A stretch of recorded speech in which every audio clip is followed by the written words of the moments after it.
letu la mwaka 2020 cha Misali 8 mstari wa ngapi? Wa 16. Bwana Yesu asifiwe. Hilo ndio neno tutakaloletembea nayo mwaka 2026 wote. Sema amina. Anasema kwa msaada wangu wakuu hutawala na waungwana na waamuzi wote wa dunia. Sema amina. Anasema kwa msaada wa nani? Kwa msaada wangu, yani Mungu, wakuu hutawala na waungwana na waamuzi wote wa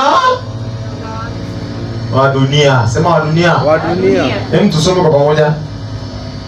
Sema kwa msaada wangu wakuu hutawala na waungwana na waamuzi wote wa dunia. Bwana Yesu asifiwe. Bwana Yesu asifiwe. Bwana Yesu asifiwe. Hivyo basi mwaka huu 2026 utaenda kuwa mwaka wa kutawala katika jina la Yesu. Utaenda kutawala kila kitu katika maisha yako kwa jina la Yesu. Wewe ambaye hujawahi kutawala kiwanja utatawala. Wewe ambaye hujawahi kutawala watoto utatawala. Wewe ambaye hujawahi kutawala pesa utatawala. Wewe kutawala biashara utatawala. Wewe kutawala magari utatawala.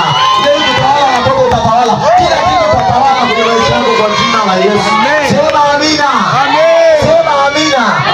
Sema kwa msaada wa Mungu wakuu watatawala na waungwana kama wewe uliohudhuria katika ibada hii. Sema amina. Amen. Sema amina.